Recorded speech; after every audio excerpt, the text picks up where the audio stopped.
A Senate Republican wants to crack down on public officials who use their position to grow their wealth. Senator John Cornyn, R. Texas, is set to introduce legislation that would create stiffer penalties for public officials who commit federal bank fraud, tax fraud, or loan or mortgage fraud. Cornyn's bill comes on the heels of two such instances, where top officials and lawmakers were hit with allegations of mortgage fraud. Indeed, Cornyn's law enforcement tools to interdict troubling investments in abodes, LETITIA Act, is named for New York Attorney General Letitia James.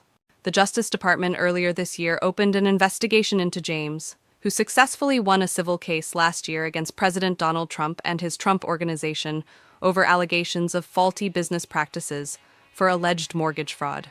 Federal Housing Finance Director Bill Pult alleged in a letter that James could have engaged in mortgage fraud by making false or misleading statements on property records, like a loan application that said her property in Virginia is her primary residence, a building record stating her multifamily Brooklyn property incorrectly has 5 residences instead of 4, and a mortgage application that falsely stated James was her father's spouse. This legislation would empower President Trump to hold crooked politicians like New York's Letitia James accountable for defrauding their constituents, violating their oath of office, and breaking the law. And I'm proud to lead my Republican colleagues in introducing it, Cornyn said in a statement. Cornyn's bill also comes after his colleague Senator Adam Schiff, D. California, was similarly hit with allegations of mortgage fraud. In another letter to the Justice Department, Pulte charged that Schiff falsified bank documents and property records by listing homes in Maryland and California as his primary residence out of an effort to allegedly get more favorable loans.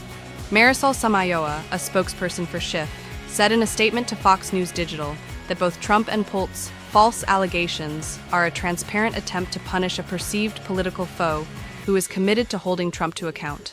The facts here are simple. Senator Schiff and his wife accurately represented to their lenders that they would occupy and use the Maryland house they purchased in 2003 as a principal residence, rather than a vacation home or an investment property, she said.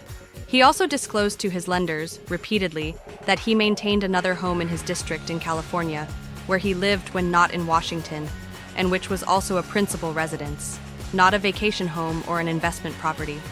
This was done in consultation with relevant House counsel.